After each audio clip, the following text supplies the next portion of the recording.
Hello. All right. Who else is ready to start the day with some bangin' Miley? Welcome, everybody. I love to imagine this is a giant room filled with all of my favorite people. I see our emoji wall going. My name is Jenny Stojkovic. I'm the founder of VWS. I am so excited to invite you today to our 4th annual VWS Pathfinder competition. Four times running. I'm so thrilled that this competition has grown so much over the years. Give me a heart emoji if you have been to a Pathfinder competition before, and give me a thumbs up if you're a newcomer. Let's see. All right, we got a mix. We got some newbies. We got some veterans. So Pathfinder is the only pitch competition in the entire world that is dedicated exclusively to animal-free, plant-based, and future of food innovation led by women. So our pitch competition has now had over 1,400 women apply from 31 countries since we launched. Can you believe that? We have had women apply from 6 continents. So what is so exciting about what we are doing is we are focusing on how we can empower women to change the way that we eat. We are going to be hosting a whole bunch of different conversations. It's going to start with our VWS Pathfinder winner last year, for Verònica Arteaga, and then we're going to have workshops throughout the day teaching you more and more about what is the future of the industry. We're going to hear from VCs. We're going to be hearing from Boston Consulting Group. We're going to be hearing from industry leaders. And then, of course, we are going to have our pitch competition where we're going to have all 10 of our finalists go live to pitch in front of our VC jury. Sounds pretty jam-packed, huh? So before we get started and I bring Verònica up, I am going to go through our housekeeping. Housekeeping rules are as follows. So throughout today, you are on the Venue software. So Venue is a web-based events platform that we've been using for many years. With Venue, you should be getting a great stream. You should be hearing everything. There shouldn't be any lag. If for whatever reason you're having a little bit of trouble hearing or seeing anything, then you can make sure to refresh your Google Chrome browser. If you are not on Google Chrome, that may be the reason why you're having a little bit of trouble. So please make sure to use Google Chrome and refresh. Next thing's next. So look over to the right. We've got a few buttons over there next to the chat. The question mark one is your question tab. So if you have questions throughout the day, we'll try to get to as many of them that we can. Please put your questions in there. The event is going to be recorded and shared out afterwards. So if you are at your desk and maybe doing a little bit of work throughout the day and you might miss something, don't worry, everything's recorded and will be shared out after. The full event agenda is on the right. So you'll see right below the question box, the 3 little lines there, that is your agenda. So if you want to check when different speakers are going to be going on throughout the day, you can check it over there. You're going to be seeing the chat popping up all throughout the day, so please feel free to use the chat to connect. One of the things I like to remind folks, of course, is that you can upload all of your information in your profile. So if you see in the top right corner, there's a picture of a circle that either has your photo, because you've already done the upload, or it has your initials. You can actually go upload all of your different social media accounts and your title there so that people can scroll over and connect with you throughout today's conversation. So if you scroll over my name, you'll see VWS Founder, and you'll see my LinkedIn and my Twitter/X profile right there. By the way, I just found out that I am less than 50 followers away from hitting 40,000 followers on LinkedIn. So that's my shameless little plug. If we have not connected yet on LinkedIn, please drop me a connect and follow. Let's get to 40,000 and get more and more of this content out there on the LinkedIn platform. There is not enough plant-based stuff on LinkedIn, right? So the last plug I'm going to just give you for housekeeping, and then we will bring up Verònica, is do not forget to post about today's conversations. Please tag us. You'll see in the chat that Connie has been sharing all of our different handles. Vegan Women's Summit is everywhere. We're on LinkedIn, we're on Twitter/X, we're on Facebook, we're on YouTube, we're on TikTok. You'll be able to find us very easily. We'd love to reshare your content. We'd love to see what you think of the event. So please make sure. All right, let's get ready. So we are going to bring up our first speaker, Verònica. Hi. Hey, lady, how are you? Good, and you? Good to see you. So we are so excited to welcome Verònica, who is last year's VWS Pathfinder winner. Where are you joining from, Verònica? Today I'm in Berlin. So we are based in Berlin, and I'm most of the time here. So yes. How is the weather? Rainy, windy, and cold already. A little gloomy, but nice. So the season, the leaves are really nice, the colors. So at least one thing good. Awesome. Well, Verònica is the CEO and founder of Neggst. She's going to tell us all about what they're up to. We were so excited to have Verònica join us last year. She won our competition. We brought her to the Vegan Women's Summit live in New York City, and you were featured on Good Morning America. Yeah, that was crazy. That was not expected at all. It was amazing. That's what I tell people. I'm like, Pathfinder is a competition in itself. What you get out of it is something you won't find anywhere else. Yeah, definitely. Awesome. Well, would you mind sharing with folks a little bit more about the company and what you've been up to since the last year and we saw each other? Yes, sure. So for those who didn't get the chance to be here last year, so I'm, like Jenny said, co-founder, CEO of Neggst. And what we do here, it's we have egg replacement, but really a chicken egg replacement with an egg white, an egg yolk, and even an eggshell. And when we were last year here, we were in the development of our product, looking for a partner who can build the machine, because you can imagine, like, eggs are really complex. And then we are creating this membrane around the egg yolk, and we have a raw egg. So really you can just crack your eggshell and then have a sunny side up egg. You can scramble it. You can also use it for baking, and you can also make a foam of the egg white. And for this, we have everything works really nice in the lab. We have some of the liquids working good in the pilot, but we needed a machine to create this membrane around the egg yolk. So that was our status, and then our main goals since we were in the pitch last year. So we found a really cool partner that is building the machine for us. We are almost ready to go, and has been really excited. Plus, we found another co-manufacturer that has a really experience in bringing like chicken products, but their own customers are asking for vegan products. And then we are like super excited to meet. It was like a perfect match. And then in really the last 6 months, we have developed 3 new products. It's super exciting. I think we were in a big event I think almost 1 month ago. We bring this product for the first time to people to try. Everyone was really impressed, and yeah. And of course, from the event in New York was really good. We had really good leads. Unfortunately, we're still not in US, but once we got there, we have really good contacts, and we had a really good event. We just could bring 40 eggs there, so we can cook live in front of people before they try it. I think we had a really good feedback, and yeah, that's what we have been doing since last year also. You have been busy. Yes, definitely. So one of the big things that we're obviously hearing a lot is there's a bit of a downturn, certainly a slowdown of investments. You've actually raised quite a lot of money already for Neggst. You've done really, really well. I'm curious, have you experienced any changes as a founder? And maybe for some founders that are joining today and listening, what's some of the advice you would give them for fundraising now?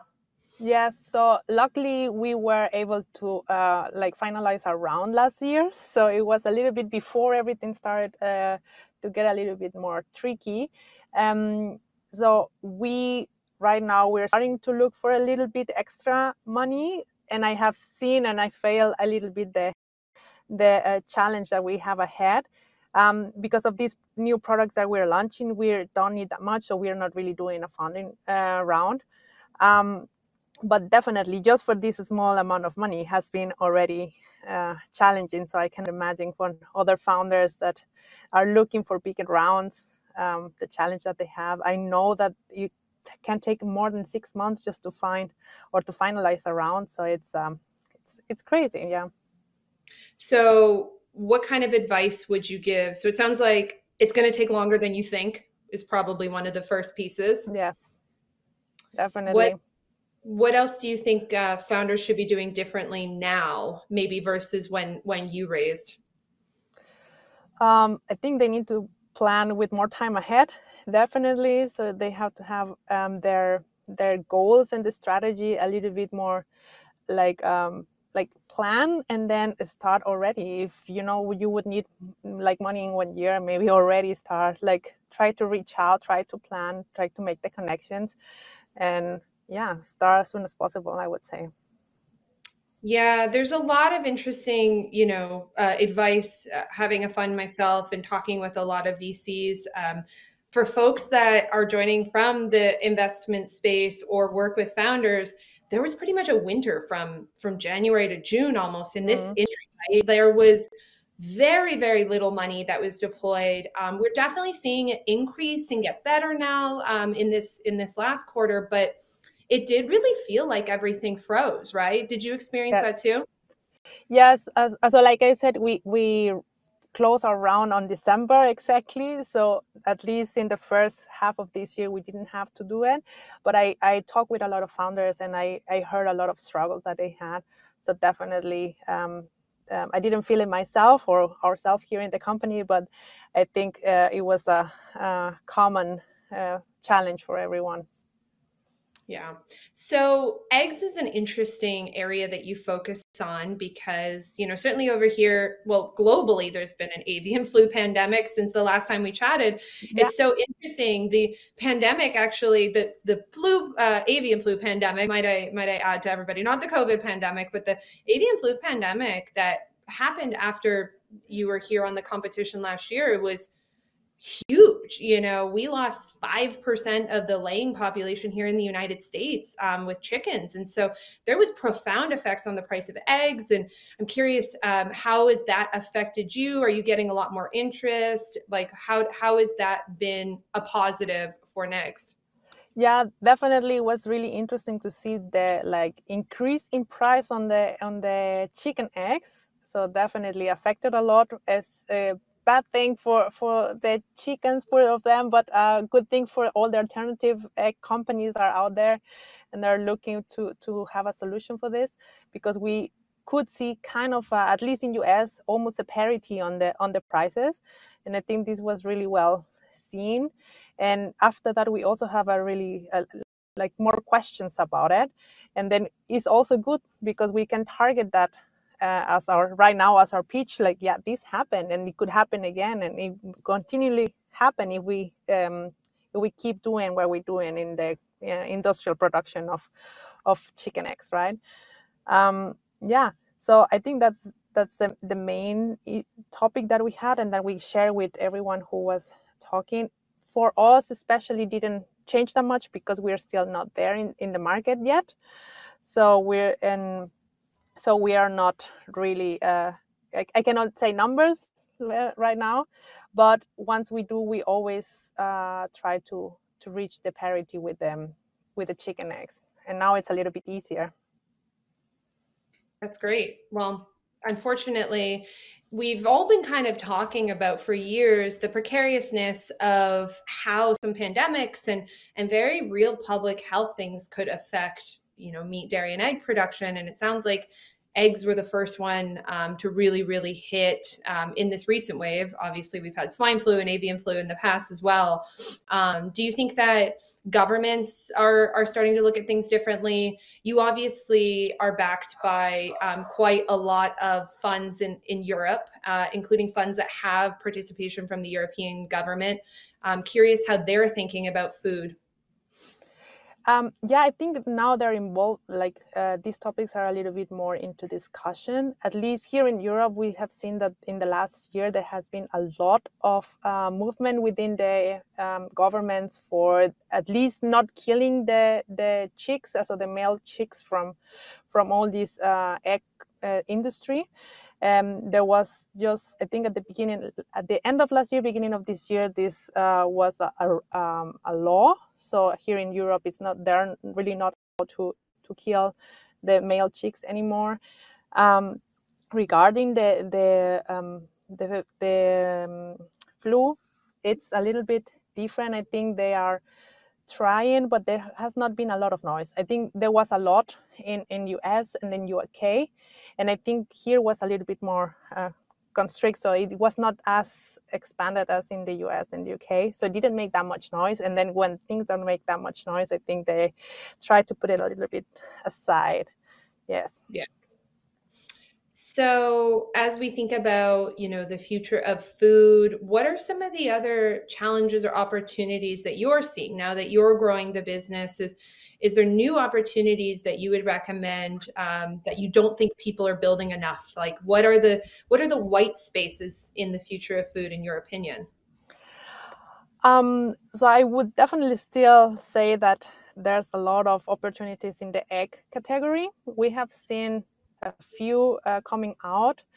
So a few more companies, I would say in the last 2-3 years. There's so much more patents also. We are always constantly, because we work with a special IP, so we are always checking what is out there. There have been so many patents on egg replacements. That is amazing, because this is a new category. So we want really to do what milk alternatives have done, what meat alternatives have done. And I think there's a lot of people asking for this. It's just, like chicken eggs are challenging also, especially depending on the application that you want to give. So I think there's the opportunities in food. There's a lot for the chicken eggs and the chicken egg categories. And I'm in contact with several of our competitors. We don't like to call ourselves like that, because we're just building really a category together. And then we're just like talking about your challenges and so on. And also trying to bring this topic to people, to investors also, and to customers, because sometimes when you think about chicken eggs, they don't really see a concern, like you're not killing an animal, right? And they don't see the big picture, and it's a huge market. So we use eggs for everything. So yeah, so I still see it's a huge opportunity, and it's not just one product. And like I said, we started with our main product, but we have a lot of different products in the pipeline. We just developed 3 in the last 6 months, and then we have so many ideas, and I think there's other companies that are doing the same. And it's not just one technology. So we are using right now just plant-based, but there's so many new ingredients, new technologies that are coming out. And I think this will bring us further, not only in our category, of course, but in general. I think it's so amazing. I'm so excited to see the pitches from the later today, because I'm a little biased. I met a few of the founders already. But I think that they have great ingredients, and not only can work for our products, but for a lot of different products. That would be great to see, and at some point to use them in our products also. I love this. So I'll go back to the finalists in 1 second, but I do just want to note, for those that are listening, this conversation that we're having, I think is such a great evolve moment for this industry. So if you had said 5-6 years ago, all the plant-based meat companies and, all the big guys are all going to come in a room together and talk about how to build category level marketing and not see each other as competitors, that would have never happened. Like, let's be clear, right? That is one of the biggest challenges that we're facing in the plant-based space is we really haven't done the category level marketing that meat, dairy, and eggs do every single day. And what Veronica's talking about, I think, is such an important next step. And it's not lost on me that there's a lot of women building this category. You clearly have a very collaborative mindset with the other companies in the space. And I think that that's one of the real challenges and opportunities we face when we're creating these new markets and we're building the consumer. We have the ability to work with our peers and educate the consumer together and then kind of play it out, duke it out based on who's got the better product. But if we haven't educated that consumer and built it together first, nobody's products will succeed. Exactly. Yeah, and that's what we see. That's what we see here. I think there were some products here in Germany, at least, that came out probably a little too fast. And then the consumers get a little bit scared, like, what is this product in the market now? So it's really like to talk to them again, show them again. We are constantly doing customer tasting, so to really get the feedback from them. To bring it closer that they can see it and then see the possibilities. And we don't want to scare them. We are targeting flexitarians mainly because I think that's our biggest potential customer. And then they don't really need to take it out completely if they don't want, but they have an option, and then they can also reduce their consumption if they want. Yeah, I really love the idea of, there's this new kind of messaging we've been trying, certainly here in the US, it's protein diversification. You, as a consumer, deserve to have the plant-based option if you want it. You deserve to, unfortunately, for those that choose to have the animal-based option still, it's really about allowing the consumer to have choice. And so I think for so many, this has been one of the biggest challenges is, people see it as all or nothing. But really, at the end of the day, consumers deserve the ability to have plant-based when they want it and have meat when they want it, whatever it might be. Hopefully they eat more and more plant-based each time. But I do think that the black and whiteness of it is one of the biggest kind of issues that we really need to move away from. Yeah, I was just in a conference also about alternative protein, like plant proteins and food alternatives. And there was one guy saying that we need to maybe switch from calling them alternatives and calling them complementary proteins, because then maybe then the consumer would be also not be scared of, oh, it's an alternative, it's new, but it's just something that is there, and then they can just use it together with what they already consuming. Yeah.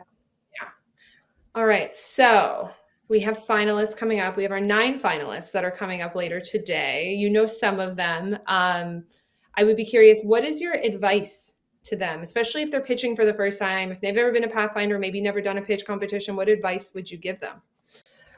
I think it's just be yourself. The good thing is we're also in an online stage, so you don't have a lot of people seeing so you're not seeing the faces of everyone, so it's a little bit more calm. I think it makes it really nice to have a friendly stage, I would say. I think that I got a lot of support before and after the pitching from or people that I already knew or not. So I think it's just not an easy, but it's a little bit more chill than when you are on a stage. So it's a really good way to practice. Just take it as a practice and then do it your best in a relaxed place where you can be. Yeah, and I remember last year, I think you had your family in Mexico was watching, right? You had a whole cheerleading team.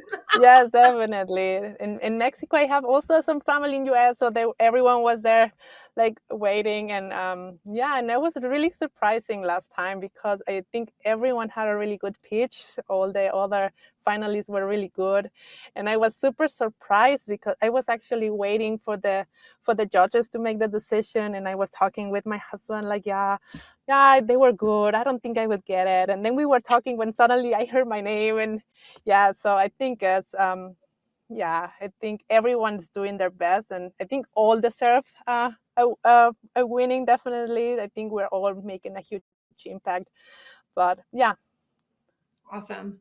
All right, Verònica. Well, we will let you get back to building your plant-based eggs. We will say goodbye for now. I can't wait to see who wins. And we're really building up the alumni. We're gonna have to do like a whole alum reunion. Yeah, that would be nice. Definitely. In Hollywood. Good. It's gonna be in Yes, Hollywood. of course. Good. Good, Awesome. Jenny. Then thank you so much. And then Thank you looking so much. forward to see the finalist. All right. Thank you. We'll see you again Ciao. soon. Ciao. So Verònica has done pretty incredible work. Her egg was featured on Good Morning America, Fast Company. Everybody was blown away by how much it looked and acted just like an egg. So if you haven't had a chance, you can check it out in our Vegan Women's Summit Fast Company article. I think they actually made it the cover story. So really, really cool. Welcome back. How was your break? Did you meet somebody? Did you grab a coffee? I connected with somebody all the way in Amsterdam during my break, many miles apart. One of my favorite things about this event is that I never know where someone's going to be because we literally have people that join from 6 continents. So that's really exciting. I am very excited for this next part of today's conversation. So first half of the day, we designed to be workshops for tangible real world skills and tools that you can take out into the industry after today's conversation and actually build something. I want every single one of you here to know that it is not enough to be the change you want to see in the world, but you need to build it too.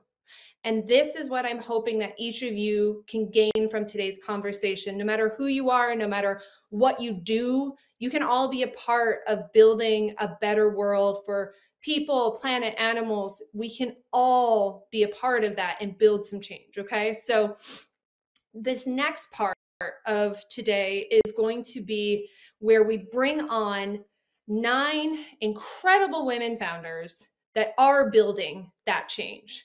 And this is the first time we've ever expanded past our usual 5 contestants, but we had so many high quality folks and so many people just honestly love the pitch competition that they asked if we could expand and have even more people join this year. So you're going to have 9 pitches that you're going to get to hear this year. Just like Shark Tank or Dragon's Den, you get to see them go live in front of our VC jury, who will bring up in just a moment, and actually see what it looks like to pitch investors, see how these founders are able to answer those hard questions. We spent the first half of the day learning about what it means to pitch, and now you actually get to see it live. So before we get started on that, I just want to give you another quick plug. Please make sure you fill in your profile. I saw a couple comments of people saying that folks had not necessarily filled in their LinkedIn or their Twitter or whatever it might be in their profile. So as a reminder, if you go to that top right, that little oval looking thing, you can add in all of your accounts. And then what happens is there's a gallery that you'll see right below. You can hover over and connect with all the people that are here today. You can also, if you see my name right there, hover over it and see my accounts and connect. So if you see speakers on stage, you can connect as well. As of this moment, I am 36 connections away from 40,000 followers on LinkedIn. So if you haven't had a chance, this is my very fun little challenge. See if we can get it up to 40,000 today. Please do connect with me. I want to hear from all of you. And as a reminder, please post online and share out this content today. Upfield is generously supporting today's event so that it can be free and accessible to you no matter who you are, where you are. This is the kind of content that costs thousands and thousands and thousands of dollars. Typically, people go to these really expensive conferences to hear these exact same things, and these experts are coming here today to teach you totally free. So thank you again to Upfield. And with that being said, all right, I see people are like, I can see my little follow requests coming right as I said that.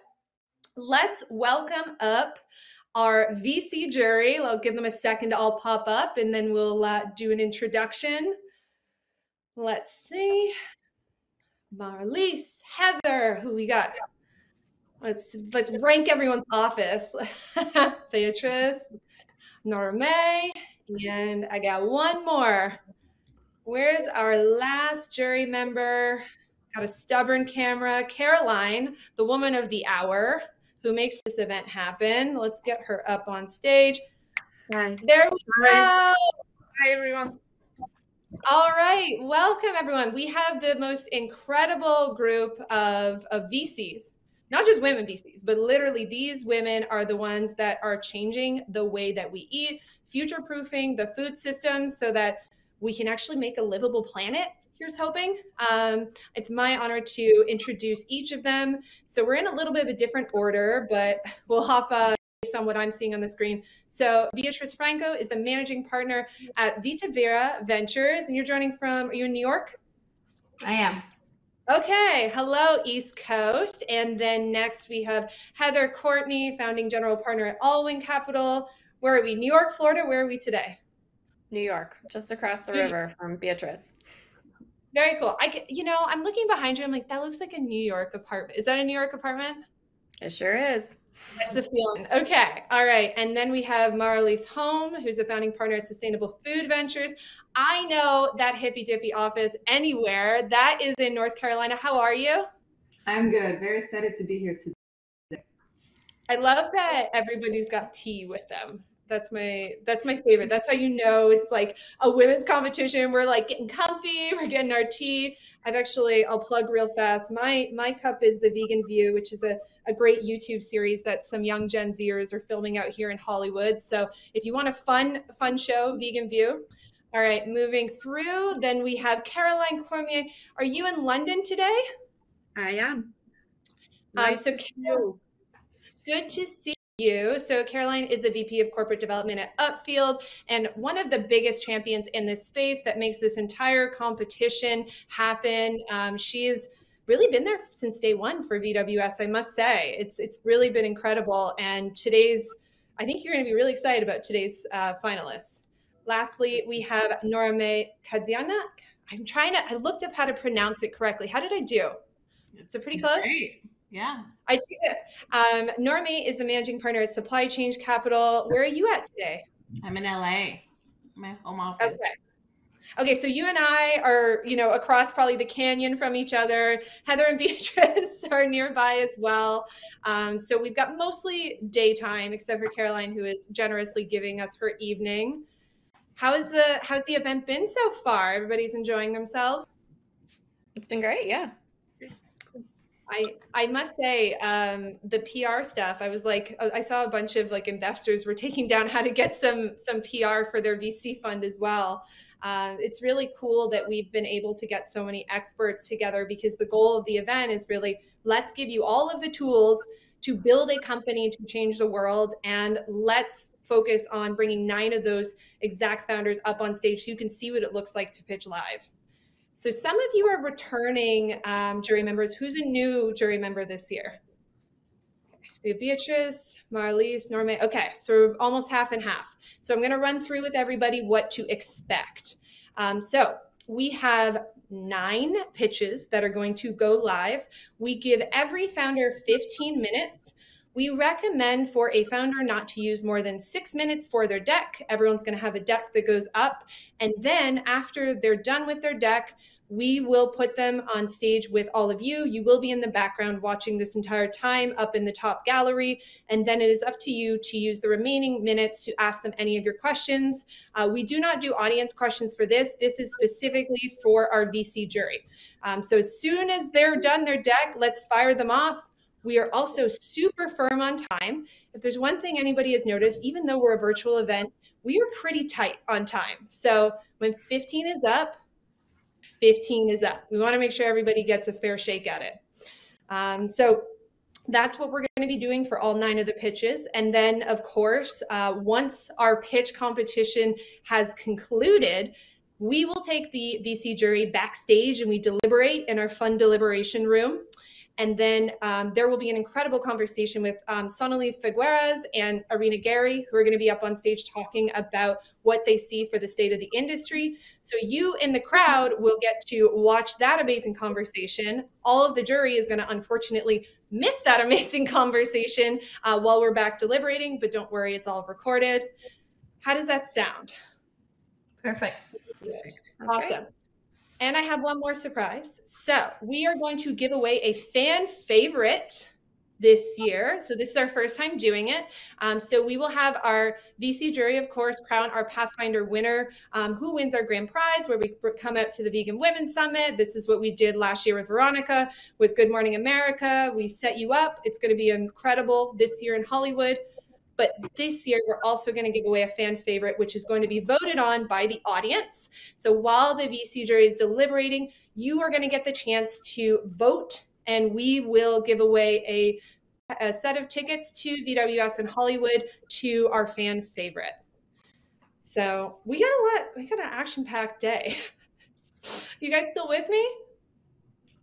Yeah, ready to go. Awesome. What's everybody looking forward to for today? What kind of pitches are you all looking forward to hearing? New, different ideas, like, well, solid, adapting to the environment, etc. I think that's really quite a fun, interesting times to be looking at that and looking at how things are adapting, given like the kind of evolving landscape versus the prior years as well. 100%. I'm just excited to see a bunch of women entrepreneurs in this space. So super, super excited about that. I love it. I'd love to see some inspiring ones that propel more and more forward, inspire some of the people in the audience to get their feet out from their butt and then just go for it. Yeah. What do y'all think? Beatrice, Norme, what do you want to see today? I really want to see companies that are focusing on the biggest issues that we're seeing on the ones that are already in the market, pricing, scalability, and already thinking about how they're going to start from the right way, including healthy and not, We've been investing mostly in the U.S., so I'm excited to see some companies from outside the U.S. today. Yeah, I will give a shameless plug on that note, Norme. My home country, so for those of you that don't know, I'm originally from Canada. Just been hiding here in LA for a little while. I'm scared of winter now. My family likes to say I got soft really, really fast. This year was our first year where half of our pitch competition is coming from Canadian founders, which is pretty cool. We've never seen a trend like that before. So yeah, we got a little Canadian flag. Where do you all invest? Are we all geographically agnostic or? Yep. Okay. Yeah. So that means that you may end up, who knows, investing, and we have had mostly, I'd say 60-70% of our finalists go on to get investment from our jury and from our audience after our competition. So you may be finding your next big investment. Awesome. Okay. So we are ready to bring up our very first pitch finalist. So as a reminder, I'm going to invite them up to the stage. I'll do a quick handover. They can say hello, and then the deck will come up and the 15-minute timer will start. We're going to move that real tight and go through each one. So founders, if you see Jenny's head pop up on the screen, that means your time is coming to an end and we got to wrap it and keep going. Sound good? All right. Let's go. Let's do it. Let's welcome up to the stage and give a virtual round of applause to our very first pitcher, Sònia Hurtado, who has joined all the way from Barcelona, Spain. Hello, Sònia. How are you? I'm good.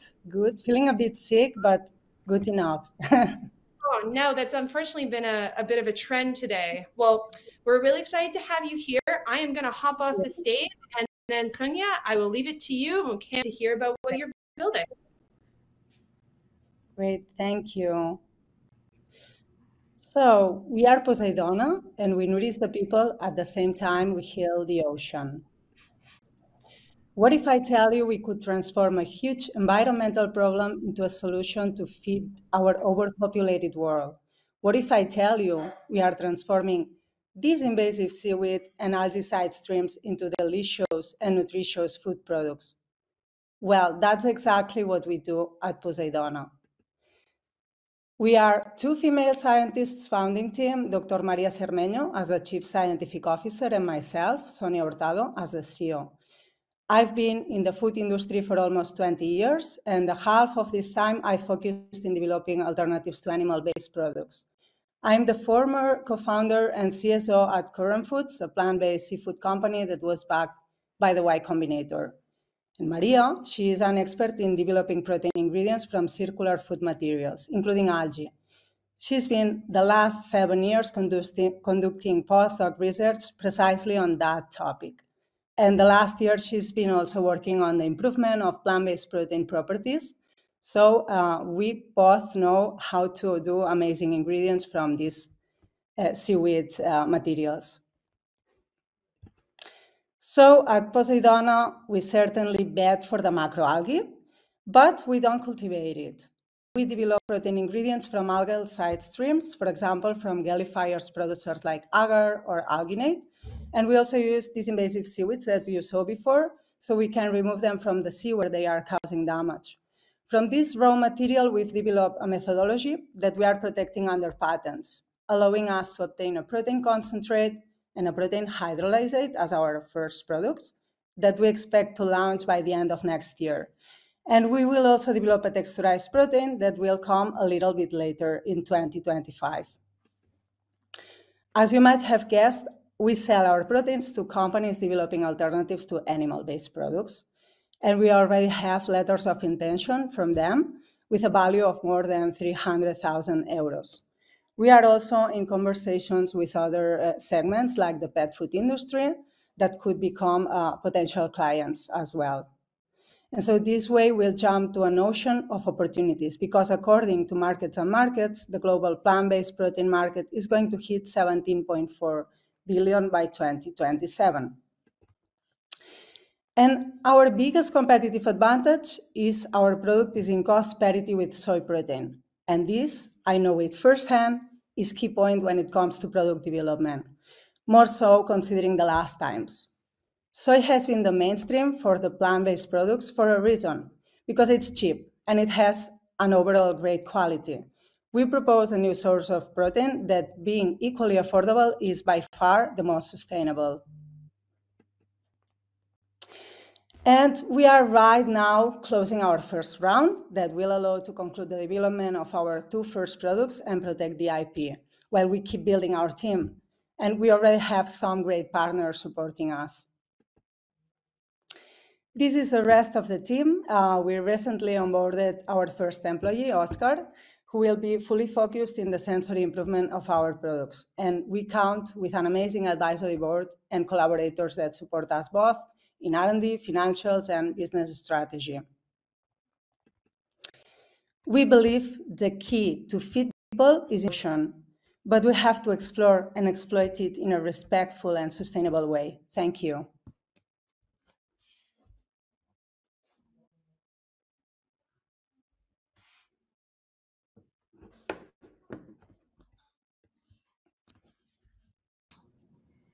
What can you tell us, Sònia, about taste?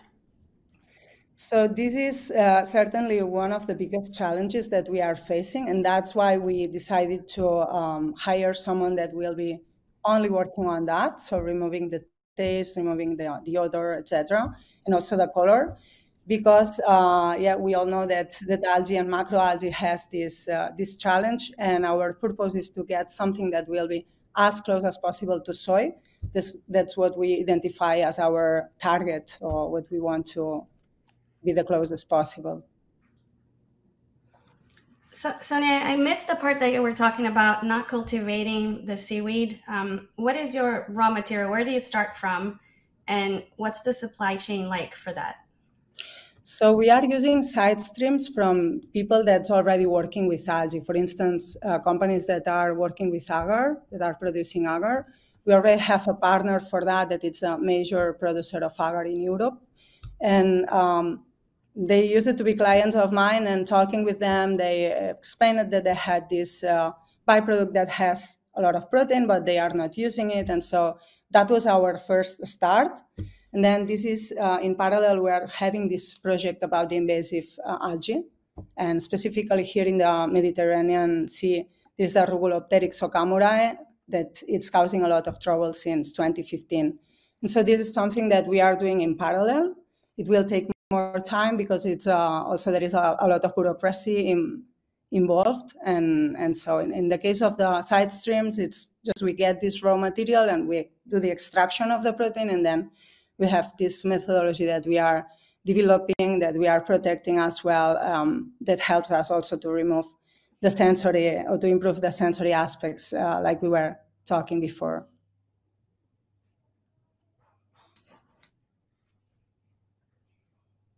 Caroline, hear you. Yeah, sorry, trying again. So thank you very much for the pitch. Coming back on the point on taste and color, if you're targeting soy in terms of functionality of the protein, how would you characterize it versus soy or other protein?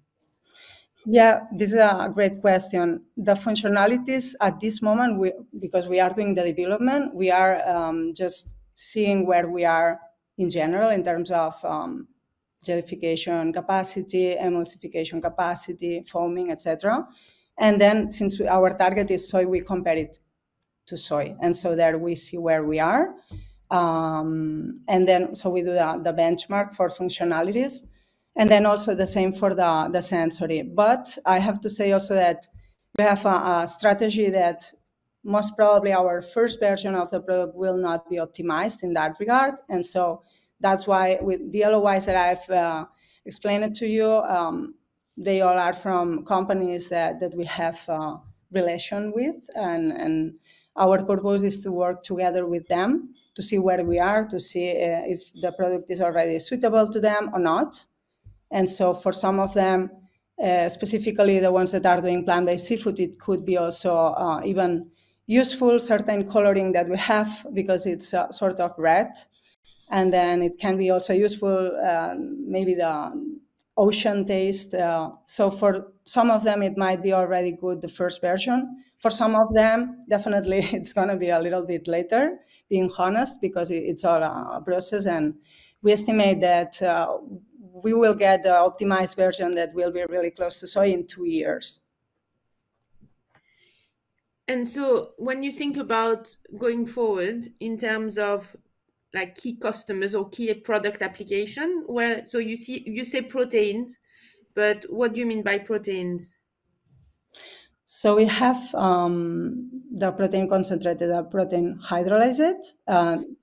But in terms of end product, so your product, the protein concentrated hydrolyzed, who would you sell it to? So kind of fish alternative, meat alternative, dairy alternative, or do you target ultimately like a wide range? But where do you think the steps are? Yeah, so the first ones we think that are going to be the plant-based seafood, and we are already doing little trials with that and little applications with that, and we are seeing good results. But then also we want to be able to sell to dairy alternatives like cheese, for instance. We have one company that has signed an LOI that comes from this sector.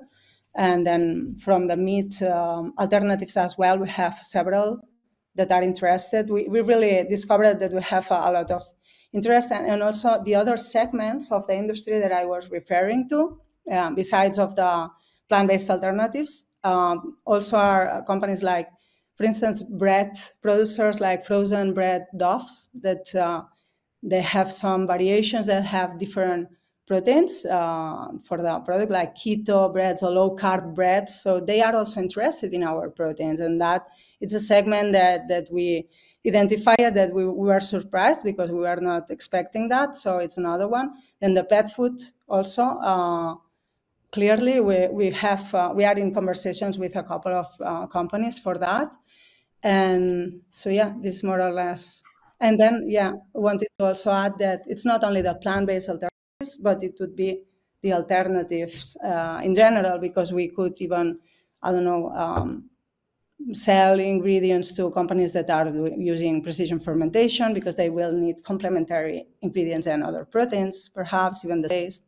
So we are also talking with these companies. Sònia, what is the form factor? Is this a powder, a paste? What is I think I missed that.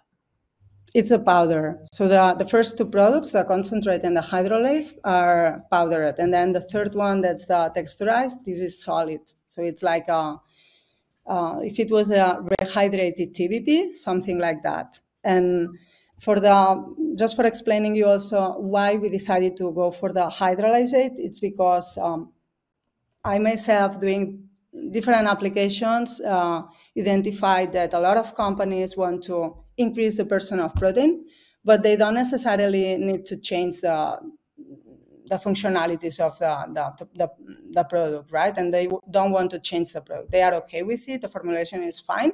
They just need to increase the percent of protein. And that's why we decided to do the hydrolyzed, so they can do that. Because when the protein is hydrolyzed, then you don't have any functionalities there. It's more soluble and it's easier to implement in a formulation. And do you see any different, obviously you're going through the characterization, but do you see any different functionality or application between the different products that you're developing?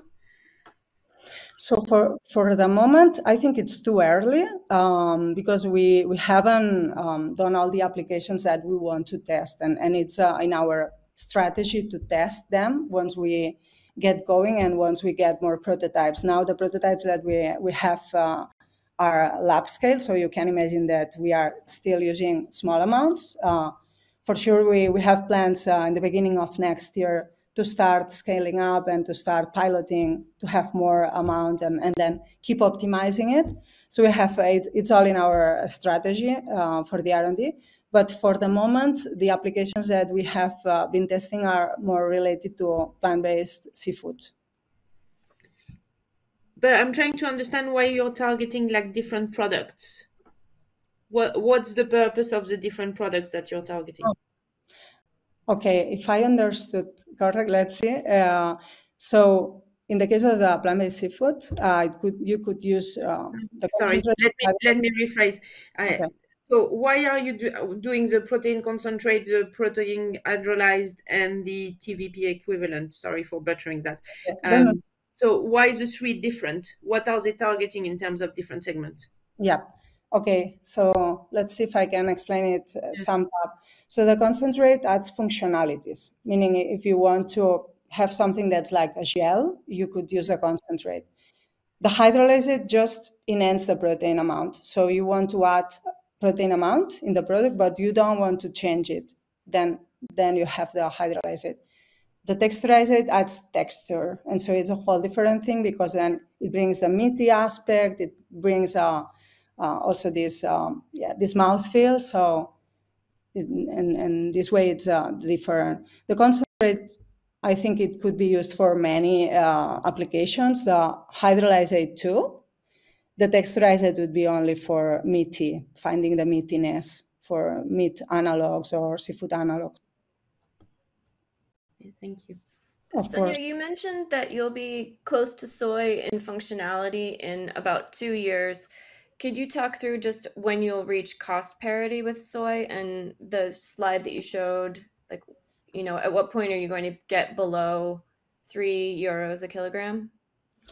So we estimate that we will go with that. So it's not going to be something that we will achieve over time, but it will be, once we launch, it will be at that cost.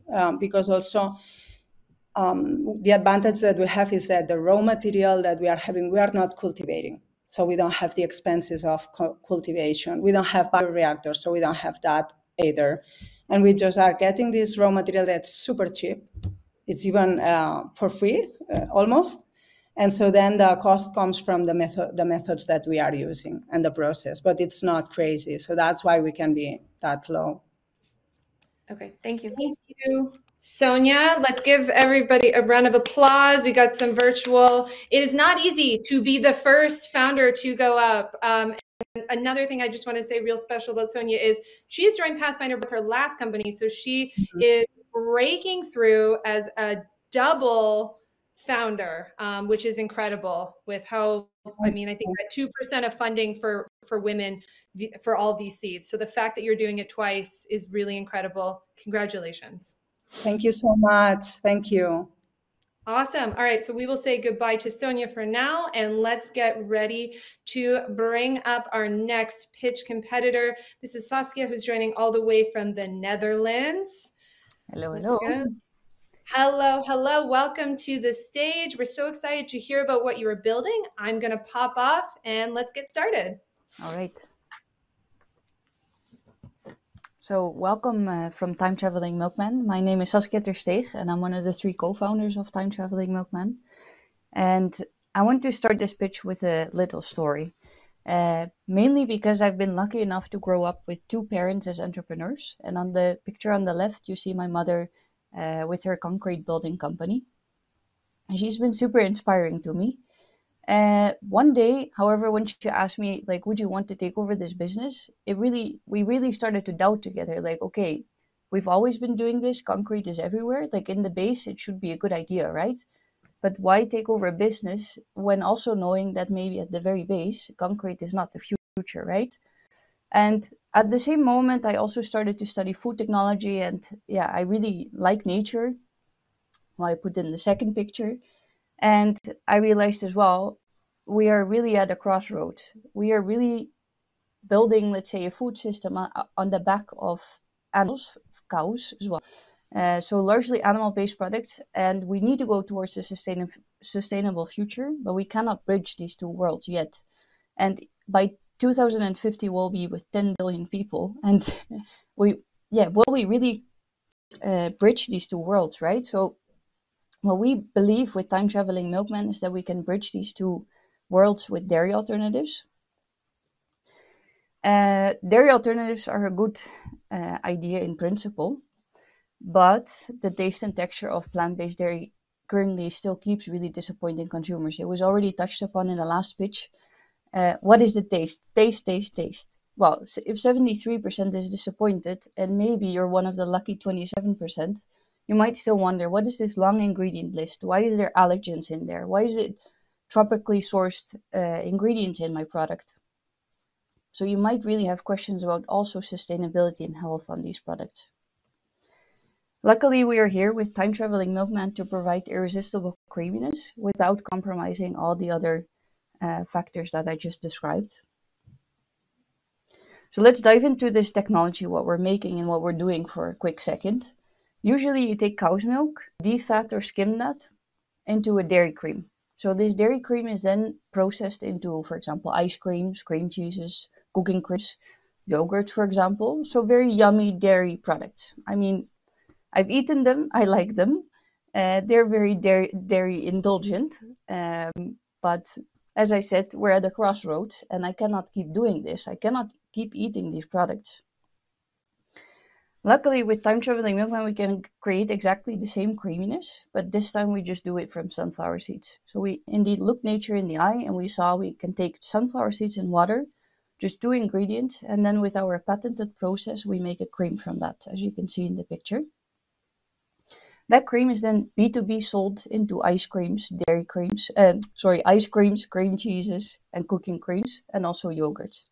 So we sell our cream B2B to plant-based dairy products, creamy dairy alternatives. And we've done that with a small team, 3 co-founders from Wageningen University. Wageningen University is in the Netherlands, a world-renowned university for food technology.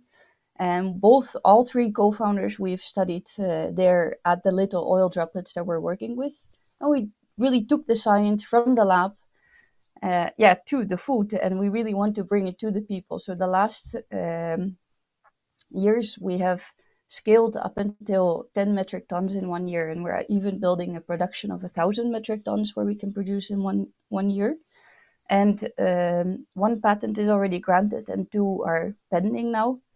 So to summarize, we went from lab scale to demo scale in no time, and we're very ready for the market.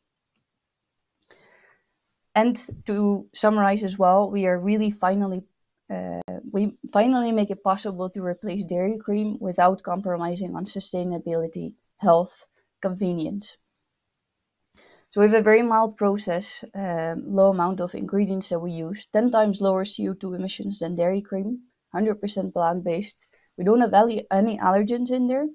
We increase the Nutri-Score of products, and it's very easy for our customers to include it in their products. So it's very stable while cooking, for example, upon heat and acid, but also homogenization, a bit of a food technology term, but it's easy to use without making new small droplets again. And I think what is really the cool thing about the startup that we have with our team is that we are an ingredient company. So we can really be at the base of this whole plant-based world, plant-based dairy world. So we can go into barista milks, yogurts, ice creams, and cream cheeses, but also people can use it in their process like they would with a dairy cream. And then the other cool part is that as an ingredient, you can work together with small, big, any type of other company. So we can find really very nice collaborations to bring this product to the market. And I do that together with a very knowledgeable team. So mainly technologists and also advisors on financials and commercial. So my mom built a concrete building company, but we're a better future for food. So I'm really wondering if you're ready to revolutionize the food industry with us. Thank you.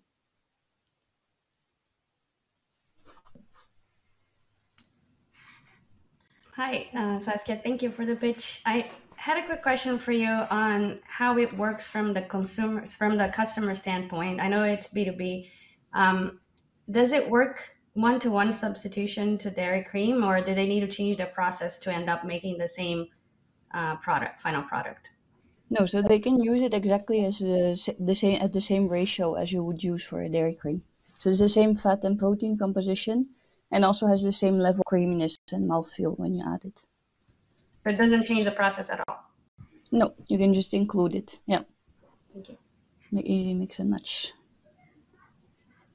What's your cost comparison versus cream? Yeah, also that at demo scale, we're already very cost competitive. Yeah. So we want to get even cheaper because I think it gives an even better advantage. Except already having, I would say, many advantages over dairy cream, but also cost-wise, we would like to outcompete dairy quite soon. Thank you, Saskia. Knowing the ingredient a bit, how do you mitigate the bitterness of the seeds, and that sometimes comes with using sunflower seeds as a raw material? Yeah, so I think that there's multiple solutions to this. So we know our process and raw material very well. So we have a few tricks, let's say, in the process to make it as mild as possible so that we don't have the main bitterness components, let's call it like that, not in our final cream. And we work together also with a lot of flavor houses if it's not good enough yet. So we do that, and actually combining it, let's say, with legumes or other type of plant-based sources sometimes also balances the taste a little bit. Yeah.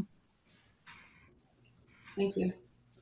So Saskia, can you talk a little bit about why you decided to tackle dairy? I mean, the plant-based industry has captured the largest amount of traditional sort of meat and dairy in the liquid dairy aisle, and I'm just curious why you decided to innovate on that section further. I think in the end, the co-founders, all of us, have a little love for the science of the little oil droplets that we're working with.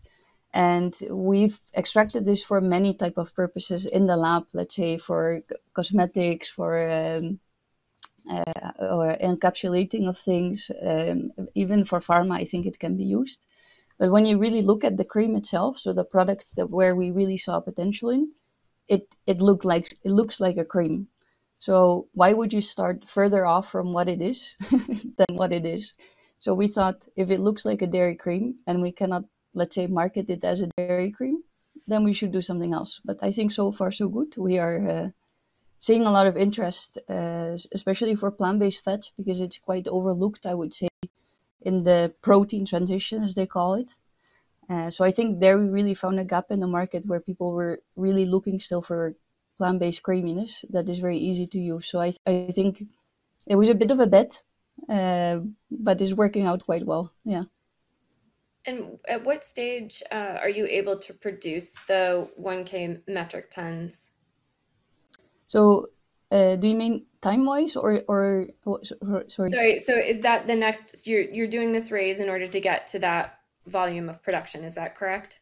Yeah, so we're already, I would say, midway of setting up this 1,000 metric ton production. Mm-hmm. And I expect within now and half a year we'll be certainly done with that, and that everything is in spec and ready to go. In the meantime, like when this production is not running yet, we can do pilots elsewhere, so we'll have enough material to do the sampling and the first sales, let's say. But yeah, we're midway of the upscaling there. And how quickly can you produce 1,000 metric tons? So we're building the production to directly have that size. And then we will just adjust, let's say, with how much time we spent in the factory to produce. So already the capacity will be 1,000 metric tons in 1 year if you produce, what is it, the amount of maximum weeks that you have in 1 year. Okay, thank you. Can you talk a little bit about sourcing, Saskia? So where do you source from? What are those relationships like? I'm thinking about sustainability primarily as I ask the question. Yeah. So I think the cool thing is about sunflower seeds is that they don't need so much water. So they grow a lot in Eastern Europe as well as Italy, France, a bit, let's say, sun-rich countries. And currently we are sourcing them from Bulgaria. So we have a supplier there that have their own Bulgarian growers, and they also do their own dehulling. So we buy them dehulled. And the dehulled seeds go into our process. And preferably we have it closer to house, but looking at, let's say, the footprint of our of food in general, I would say the transportation is not the maximum amount between Bulgaria and the Netherlands as compared to process and further implementation of the ingredient. We've also done some trials with Dutch soil and sunflower seeds. So with two different, one regenerative agricultural farmer and one the nieuwe melkboer they're called. So it's a very small company in the Netherlands producing soy with their own soybeans. And we try to find also their collaborations, but the yield is just still about 3 times lower than in, for example, Bulgaria. So we try to find our collaborations there, but it's work in progress. And you were talking about like the superiority in terms of sustainability, health, and affordability. If we think about like taste profile and ingredients and health benefits, even if it's not claims, where do you think your kind of ingredient helps the end producers? So I think most of our customers, they are not conventional dairy manufacturers. So they're not necessarily always used to using dairy cream. So they use a combination of ingredients to create, in the end, an inferior product. And what we really can add is the creaminess. So the structure of the droplet is very similar as droplets from milk fat. So it gives a very authentic, let's say, artisanal feel in your mouth that is really creamy as compared to other. And then I think one other one as well to the non-conventional, so the non-dairy type of company, so typical plant-based dairy company, is that we have such a good membrane around our oil that it's very good against lipid oxidation. So that you can use less emulsifiers and less stabilizers against lipid oxidation. And in terms of nutritional deck, where do you stand? So we have a similar composition as dairy cream, so 35% fat and 2.5% protein. I think the main added benefit from our ingredient is that we have way more unsaturated fats. Presumably no trans fat. Yes, yeah.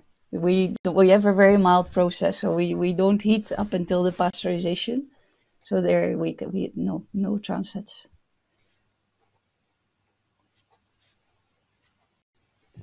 I have one more question. Oh, okay. Quick. Quick. I was going to ask how the IP is between Wageningen and the company, but I know it can be a long one, so yeah. I will do very short. We developed one during my bachelor thesis. We bought it from the university, and now we have an agreement that our IP that we developed is ours. Yeah, anything that we develop. Yeah. Awesome. Well, Saskia, let's give you a round of applause. Amazing work. Thank you. A generation of builders in your family. That's an amazing story to hear. We will say goodbye to Saskia now. As a reminder, everybody, if you're enjoying today's conversation, please post about it. We will be doing a fan favorite, so your opinion does matter. With that being said, Jasmine from Big Mountain Foods, let's bring her up. All right. Jasmine, hello. Hello.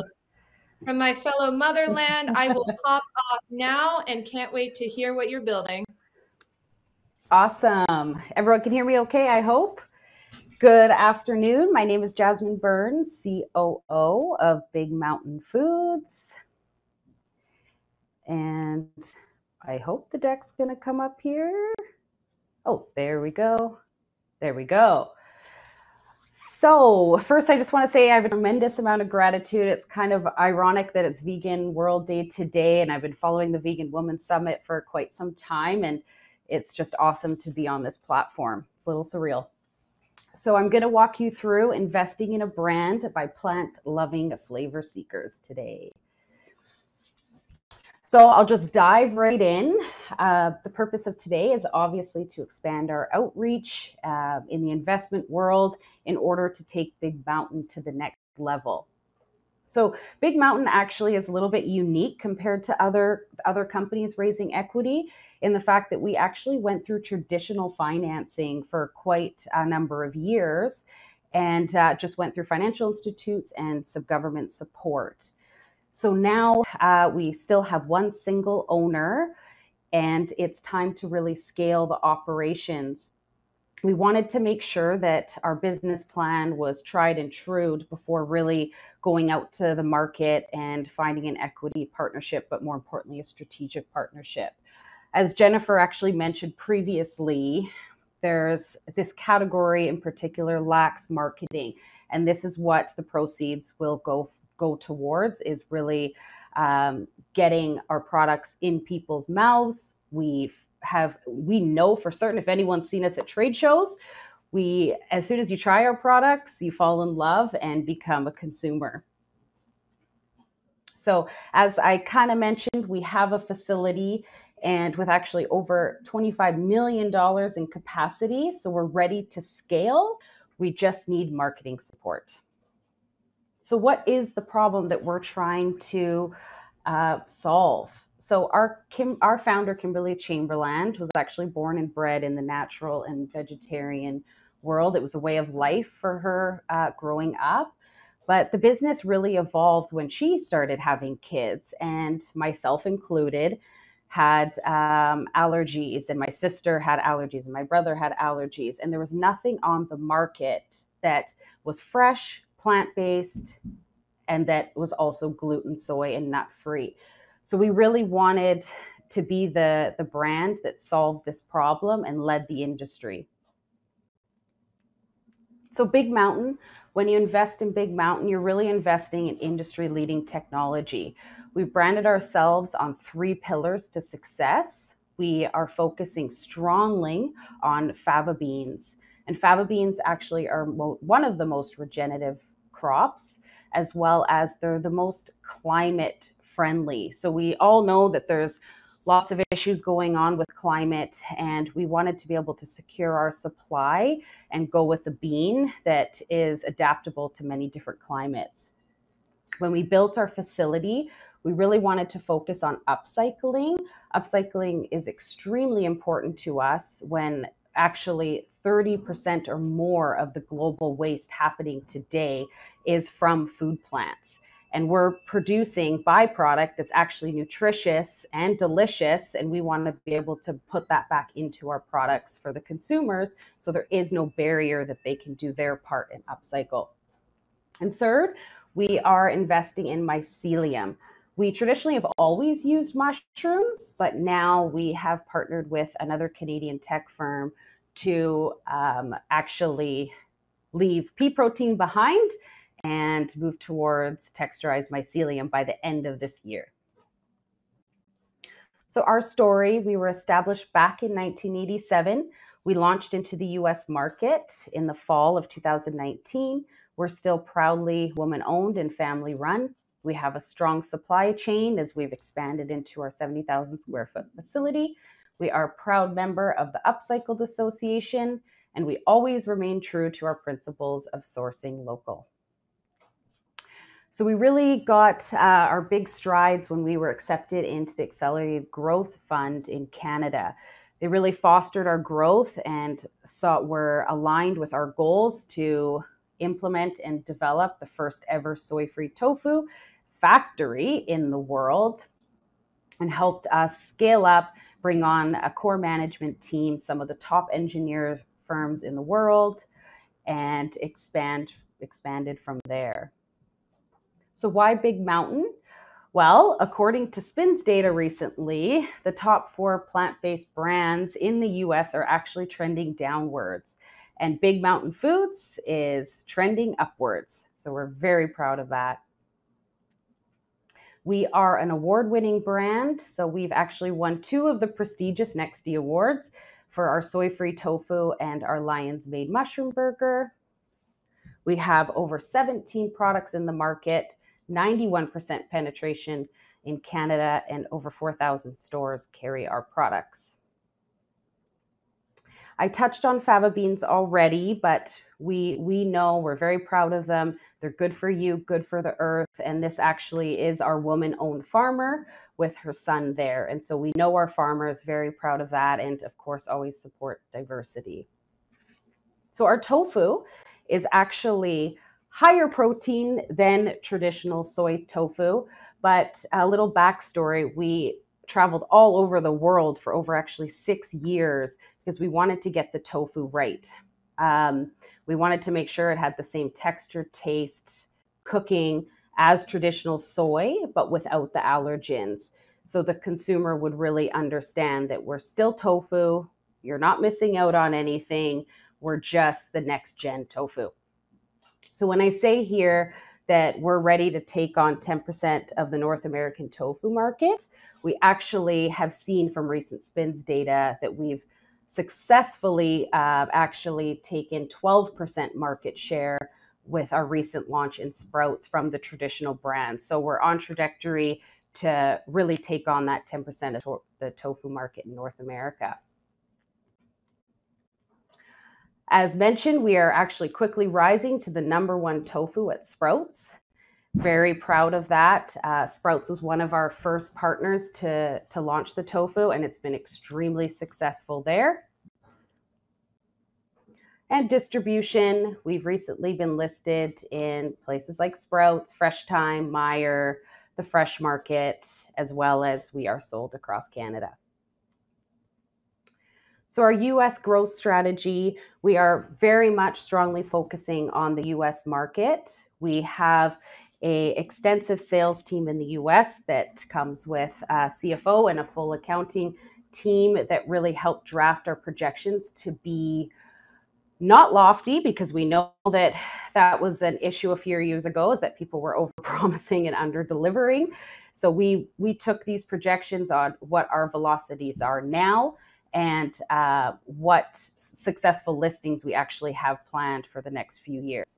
And some of those listings actually include Publix and Costco that we are actually secured and ready to launch in Q4 of this year. So that will put us on target already for 60% of our 2024 sales plan. So we've partnered with the best in the US that we think, as I already mentioned, we're with Sunset Strategic Brands and Presence, which is a natural brokerage team. as well as we have a strong partnership in Canada with Protein Industries Canada. We actually sit on their advisory board, and their goal is to actually take on 10% of the world's entire plant-based food products and grow by 25 billion. So there is strong support from the Canadian government, not only in Pulses, but in FAVA. As you can see here, the VP Market Innovation of Pulse Canada has drafted that they are strongly focusing on FAVA. And I will just leave it at that for questions. Thank you very much for the pitch. That's very, very interesting. Just to understand, so focus on tofu, what's the kind of split of products that you currently have? So we have 17 products in the marketplace. So we started with a veggie patty that is your traditional vegetarian-based product without obviously the gluten and soy. So it's got your carrots, your peas, your red peppers. And then we've evolved the product line to have grounds, but they're not your textured soy grounds. They're actually made with Canadian peas, cauliflower, fresh lion's mane. So we have a cauli crumble and a lion's mane crumble. And then we have a set of veggie links that also have fresh veggies in them. And now we've expanded into the tofu market. And you'd find us in the plant-based refrigerated set. So all that works with, I mean, the traditional brands would be like Eve's and whatnot, where you'd have the sausage burger bites and tofu products. Thank you. And so what's the percentage of, because you're focusing on tofu in terms of like what's growing, etc., but what's the percentage of the like sales today which are tofu based? So our crumbles, our lion's mane crumble is actually our top performer right now. It's the top 2 crumble or ground in the US actually right now. But what we're trying to do is, as soon as we commissioned the tofu factory, we now are working towards putting the tofu in all of our products that we traditionally had on the market. So we have our own proprietary protein source. So it goes, crumbles is number 1, and then tofu is climbed to number 2, even though it's only been on the market for just over a year. Thank you. And just one last question for you. What are your current sales? Because you're showing like the business plan from like 24 to 26, but what's the current sale? So our year end is actually this month, and it looks like we're going to close at 8.2 million Canadian. And the gross margin is what? 42%. 42. And we've actually done extensive work over the past 4 months restructuring the business to really handle this inflationary period and everything that's going on, because there needs to definitely more of a focus on promoting now. So we've readjusted our budget and how we're spending, because we're noticing consumers are picking up the product more on sale, which is, I believe, happening everywhere, unfortunately. To that end, Jasmine, you're going to go from 8 million to about 15 million, so nearly 2x in the next year, and you're investing in marketing. Tell us about what the marketing plan is based on what you know about your customer. So we know right now that promoting on shelf is the most important. So our biggest spend will be the promotions in-house, the customer couponing, as well as Instacart. Actually, many retailers are going towards Instacart, so we've put a substantial budget towards that, just because it's helping get the product into the baskets of consumers. And that's what most retailers are asking us to do next, instead of, you know, the traditional way of maybe ads or using their social media. They're saying invest in Instacart. It's a better option. So promoting on shelf and Instacart is the 2 big ones. And Jasmine, what percentage of this raise have you allocated for marketing? 5%. So that's, 5%. Sorry, I should break it out, because there's consumer marketing, customer marketing, trade spend. But overall, like if you want to put in the sales and marketing overall, it's about 25%. Okay. And can you tell, you said that you raised money kind of from more traditional bank sources. You got government funding for that 5 million. Does any of that debt still sit on your balance sheet? Yes. So we're paying that off. And we're okay paying it off. That's just part of our monthly payments. And that's all based on assets. So all the debt is to fund the facility. Okay. And unfortunately we couldn't, as we didn't want to go the co-packer route, but even if we wanted to, our equipment, the front end is not traditional tofu. So we have a proprietary in-house how to make the tofu front end, and then the back end is traditional tofu making. So it wasn't turnkey equipment. And it is a substantial amount of space, 25,000 square feet just in tofu equipment.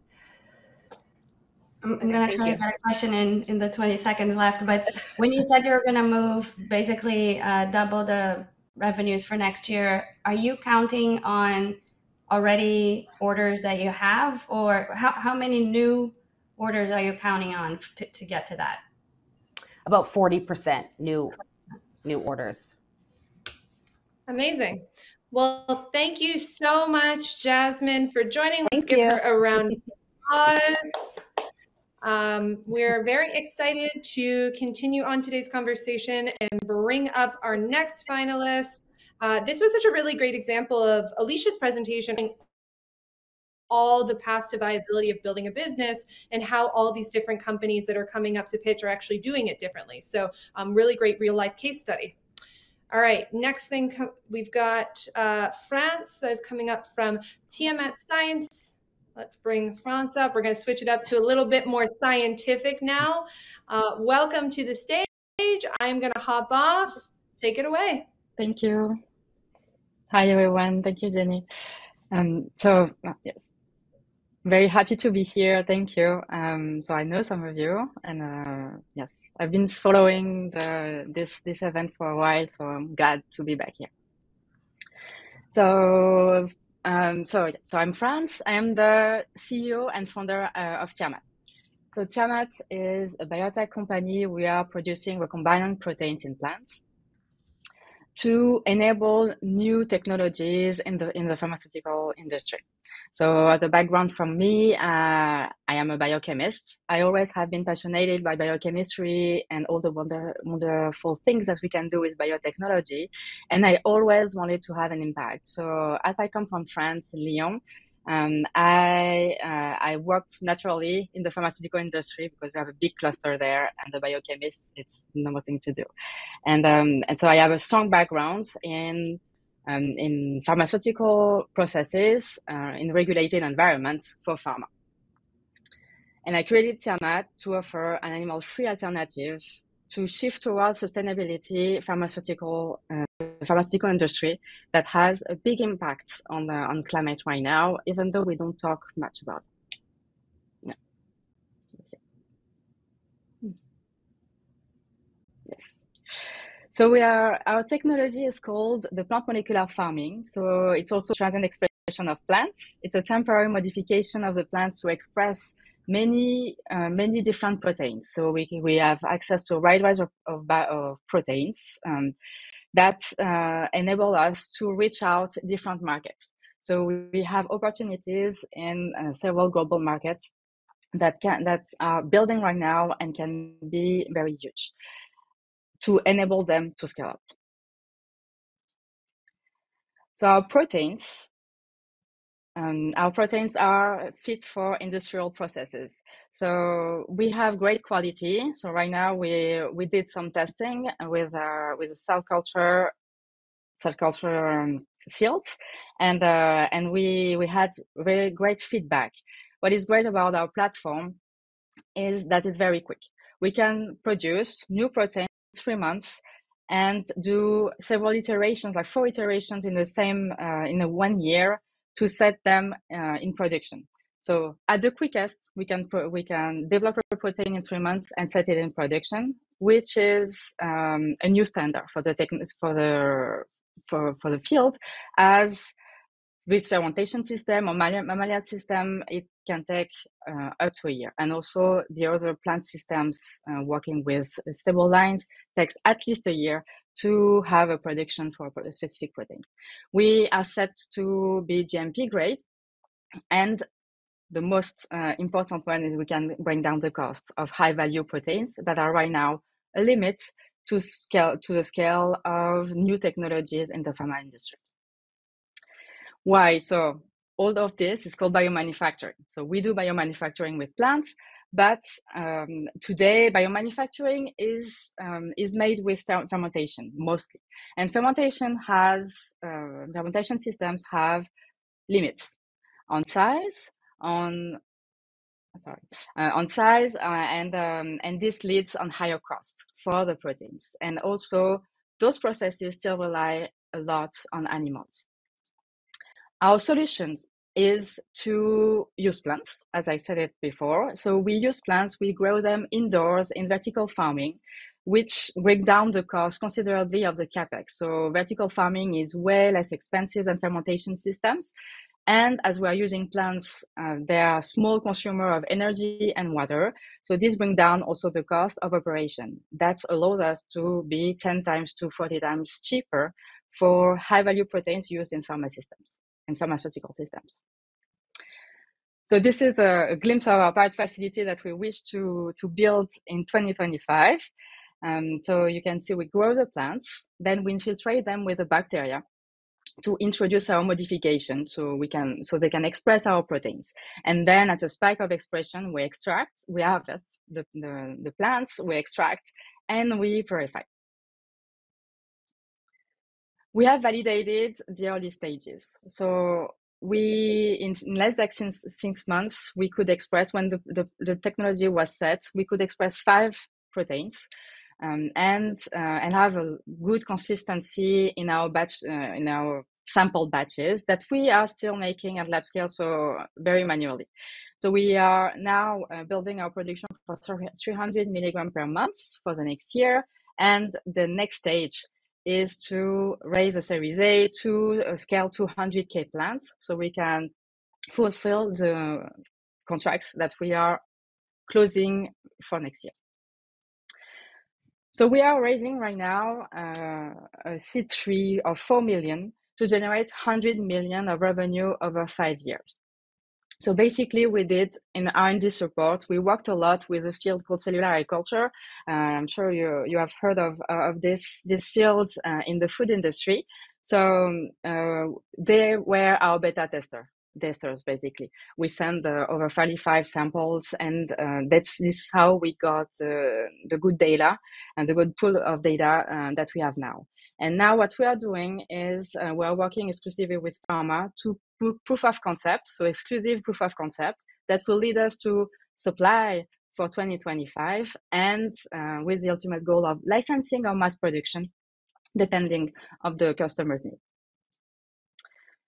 We have traction. So right now we signed our first contract with a pharmaceutical company that is value. It's the first step of 50 million value over 5 years, and we have ongoing conversations with big names right now. So we are starting that now, and also we are talking with a lot of mid-sized companies that will probably make us the revenue for next year as they move faster.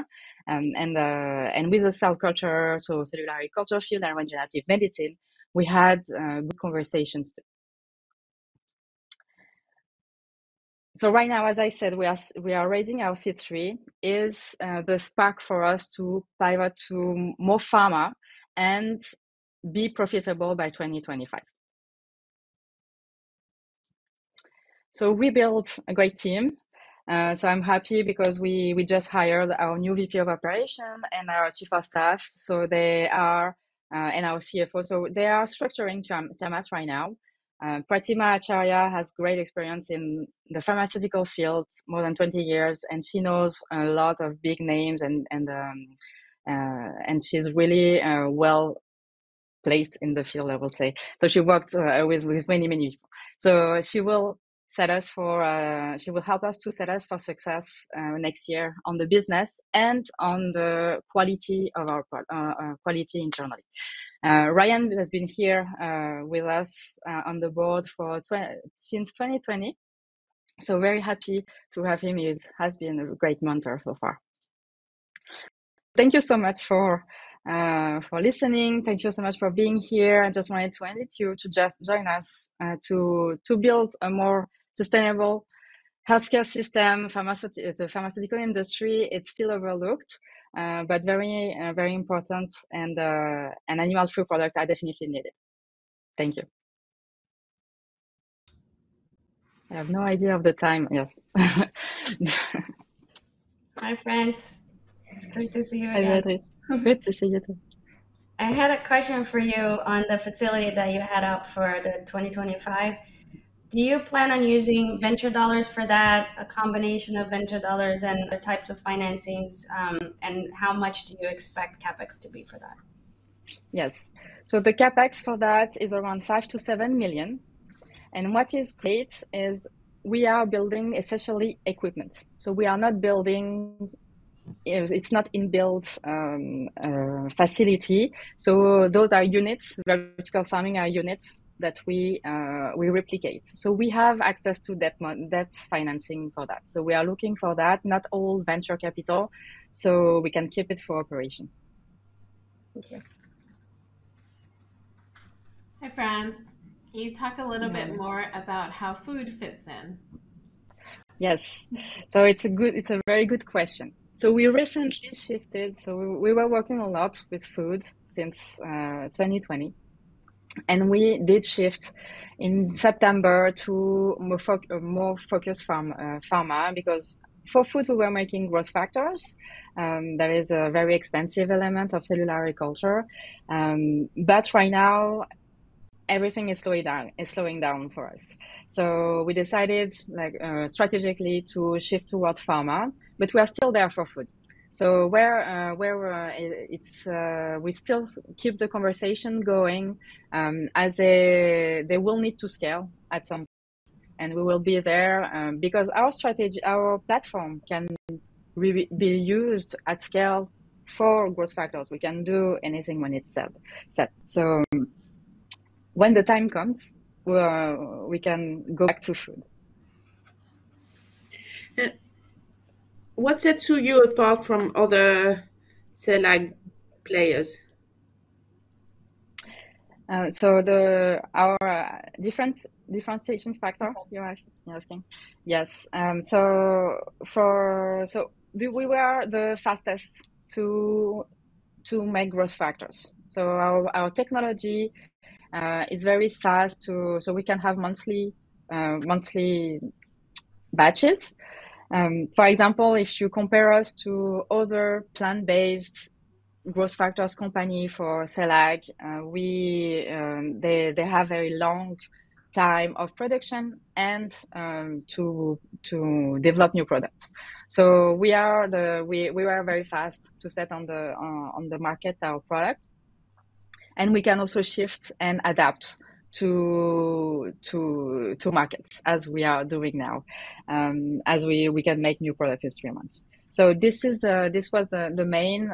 Also, what we are committed to is for cell ag, the amounts are huge. So we need to, at some point, at scale, we need to make hundreds of thousands of tons of growth factors.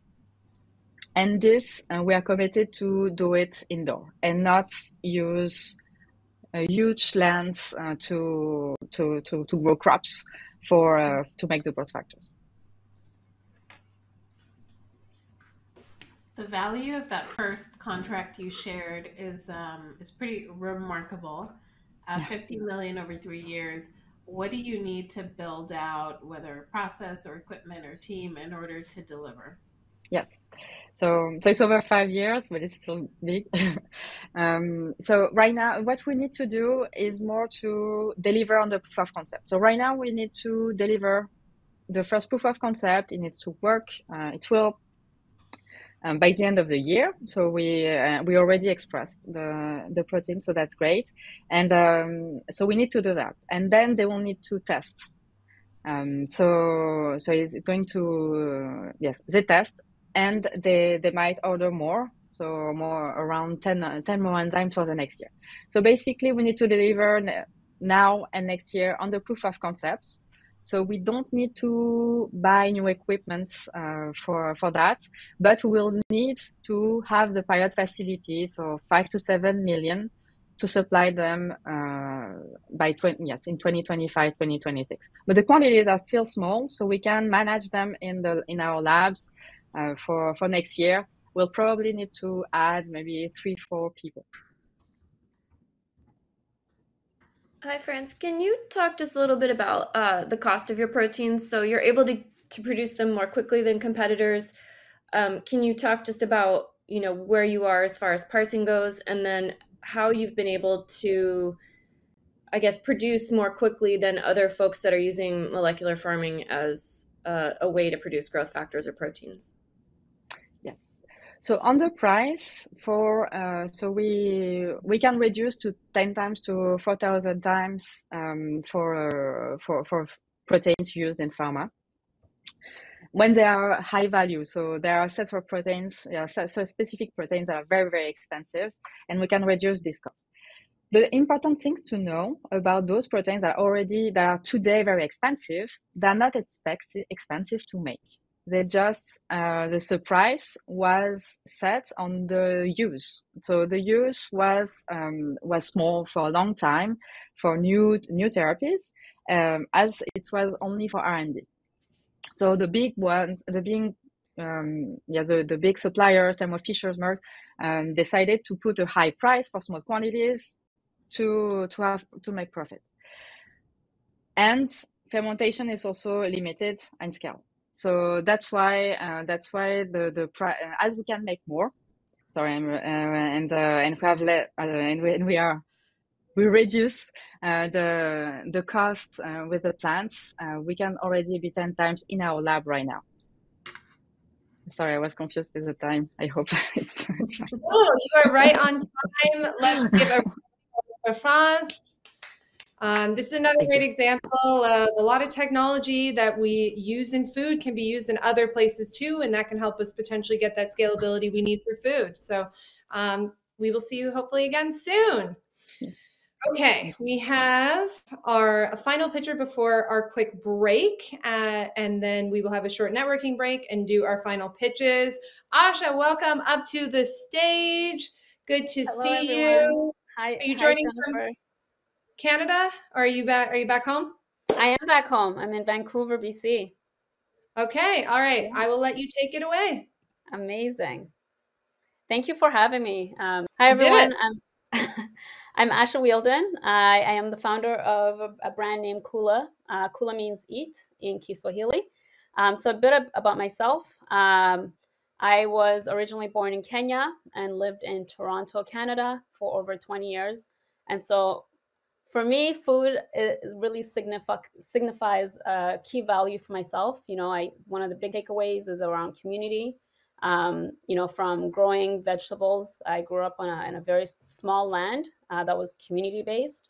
And moving to Toronto, I got exposure to so many cultures around the world in this place. And so I moved to Vancouver, a couple of years ago. And for me personally, when I moved to Vancouver, I was amazed by how many plant-based options were available. I was personally also in transition of my diet choice in terms of reducing byproducts in my food. And so it was a really unique period. However, with that, I was also looking for food that reminded me of home.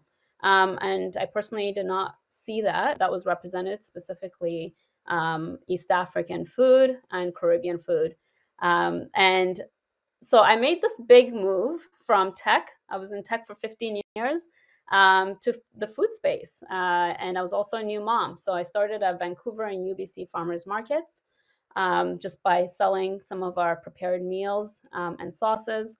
And organically, we started offering meal services, and local retailers would reach out, local shops, and we started partnering with them. And for me, like what I'm inspired by and what our team is inspired by is building community and being able to share the richness of how diverse foods can really bring us together. And so that's a bit about Kula. Just to kind of elaborate further on community, I think with this amazing movement as a vegan myself, I think there is a huge opportunity for us to be more inclusive. And so with that, we really focus on nourish and connecting. So, you know, the uniqueness of Kula is we are really on the grounds with our community. We host events to really speak to how we can be connected.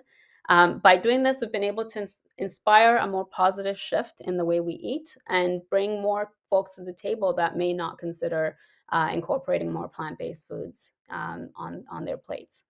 So I'll go right into the team because I think part of the richness of of Kula is the people behind it.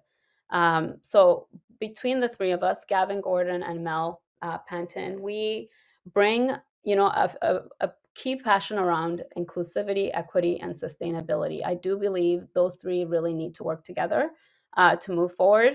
We have a collective experience of over 15 years in sales, retail experience. I myself come from tech as well as retail in over 10 years, project management, design, and marketing. So I think storytelling is one of the big and best ways of really connecting to our greater community. We are also a soon-to-be B Corp certified company and sole focus around inclusion, you know, the way we work as a team, a living wage employer, but also overall impact around working with local suppliers. And I'll get into that in a bit. So the big thing that we really identified is the gap in representation of African and Caribbean food in the grocery markets and restaurants in Canada specifically, and the need for more nourishing food that is diverse and inclusive. I think as we have more options come up, the market is asking for diversity around, you know, the different proteins, but also food that we can enjoy daily. And so we, you know, look at our key line is Afro-vegan food for more inclusive, plant-forward future. And this means that folks that maybe have not tried East African flavors or Caribbean flavors and more will have this opportunity when experiencing Kula products. Just to go kind of a little deeper into our offerings, we have 3 plant-based proteins. They're Canadian-based pea protein. That's what they are made of. So we are really proud to be one of the, you know, brands that are able to work with local farmers to bring Canadian-sourced pea protein. It is ready to heat and eat, so very convenient and easy. Tastes amazing.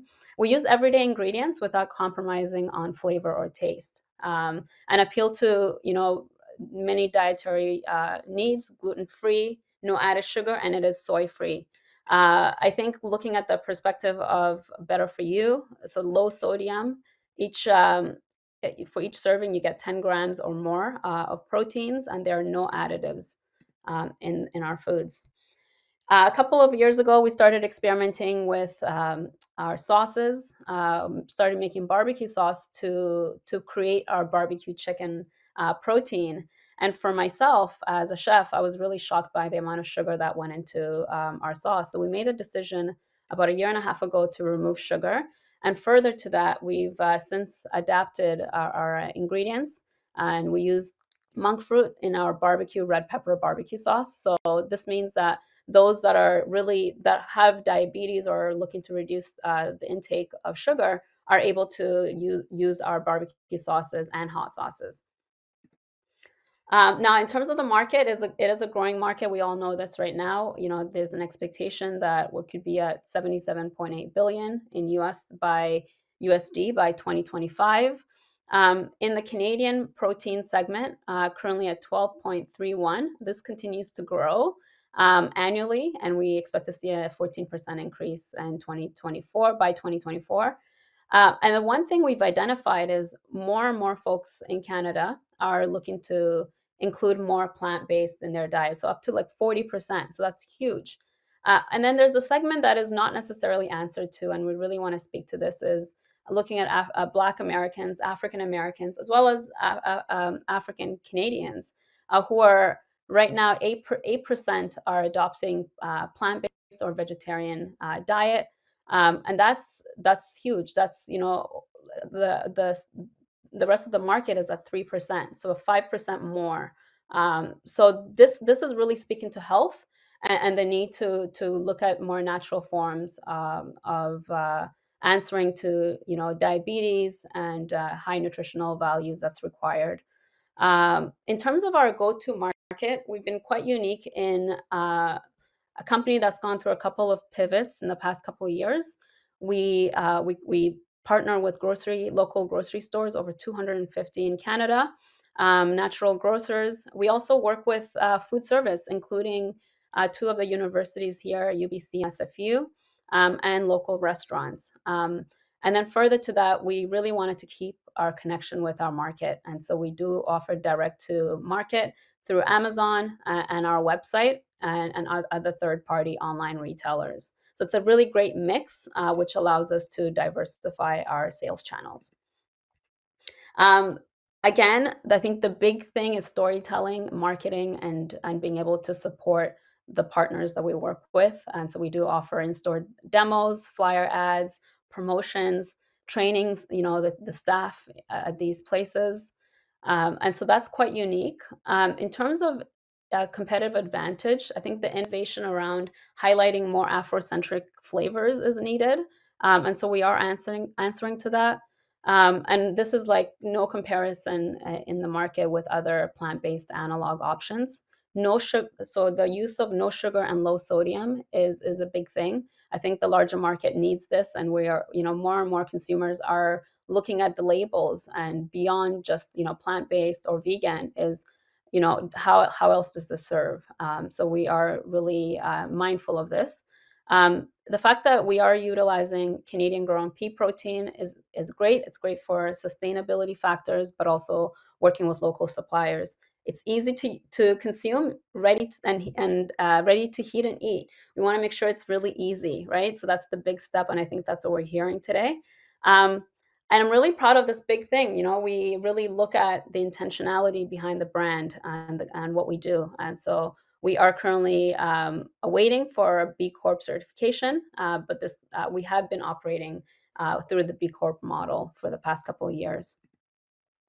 We are growing actively, so currently at over 250 locations, including Indigo, IGA, Greens, Whole Foods, and 2 of the universities here. And we're going to continue seeing these growths. Like this year has been a huge step for us in securing national sales distribution, a sales team that's really behind us, strategic partnerships with retailers like Whole Foods, and lifestyle places like Indigo and HomeSense has been a big move for us. And we are currently looking at additional partners like Loblaw. So I'm very excited for what's upcoming for us. The big point for what we do is great that we are moving ahead, but I'm really proud that we've been able to partner with groups like VeryTree to plant trees. So for any purchase that we have on our website, currently, we put dollars back in to grow mangrove trees. We started in Kenya, my home country, and our intention is to continue giving back to communities. We do offer sliding scale with nonprofit, Black and Indigenous-led organizations. And majority of our suppliers are local, so 65% are local and underrepresented suppliers here in Canada. So as we continue to grow, as we know, there's the costs that are involved. And so we are raising, this is our first raise, to support in R&D in just enhancing the flavor of using monk fruit. There is an aftertaste that we're very close in removing. It's not that much, but we're getting there. We're looking to partner with some of the other local suppliers to enhance the textures as well. And through this expansion, we're looking to raise also. Let's get this to questions. We just we only have 3 minutes left. I just wanted to pop on fast. So thank you so much. I appreciate this. Thank you. Hi, Asha. Thank you for the presentation. I might have missed, is the product refrigerated or frozen? Great question. It is frozen for the plant-based proteins. Got it. And sauces are just room temperature, right? They're room temperature. Perfect. Thank you. Yes. Can you talk a little bit about COGS. So cost of goods? Mm-hmm. Okay. So we, in terms of supply, it's, I'll speak to the plant-based proteins. Our cost currently is within market. I think it's a huge opportunity for us to reduce it is a premium product as we're working with local supply. And currently our margins are at 30%. So we really want to refine that further because there is the pressure of reducing cost as inflation has gone up and the demand for a more affordable pricing comes up. So that is definitely one of the areas of challenge for us right now. Asha, could you talk to us a little bit about what your sales traction has been?